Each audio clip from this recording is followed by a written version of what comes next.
Maraming kaganapan ang hindi natin nagkikita sa Last Night ni Chris Lawrence at Katrina Halili sa Palawan.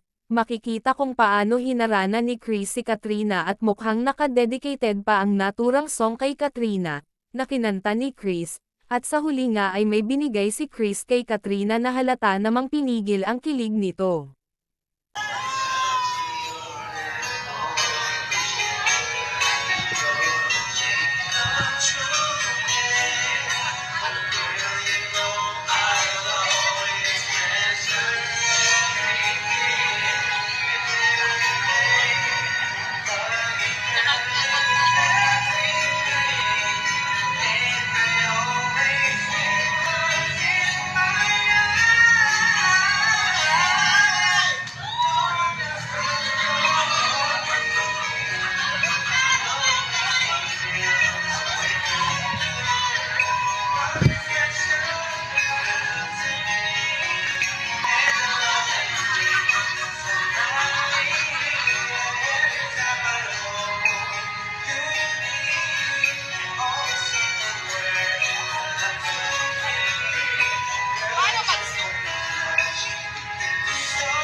Ay, parang leleto. Ilan yan?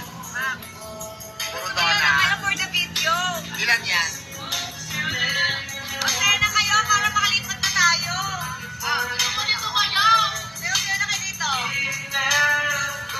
Ay, cheers yan. Ito gusto niya. Madance ka na.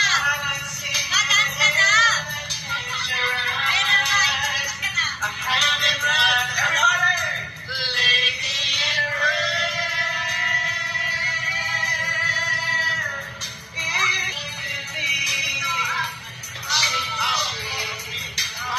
Samantala, bumalik na nga sa Manila si Katrina Halili at si Katie, kung saan, ay sumabak kaagad si Katrina sa taping kasama si Katie. Hiwalay ng plane si Katrina at Chris kung saan, ay kasama ni Chris ang kanyang ka-team pauwi, at maraming event din si Chris sa ibang bansa. Kasi ng ng baby bird. Medyo masakit pa yung mga kuko niya, hindi po kasi napuputulan. Freshly delivered. Katie, you love the bird? Yes. This one. What's the name? Delilah. Delilah. Di po namin alam kung girl siya o boy kasi kailangan ng DNA test pa nun. Or, pag lumaki na siya, kailangan pag lumabas yung ring neck. Yun, pag lumabas yung ring neck, ibig sabihin lalaki. Tama ba yun? So kung wala siyang ring, kung ang ring neck niya ay color parang medyo nagwa-white, tama ba yun? Babae. Pag black, lalaki. Hindi ko alam kung tama yun, guys. Yan ah. Delilah daw. Delilah talaga, Katie.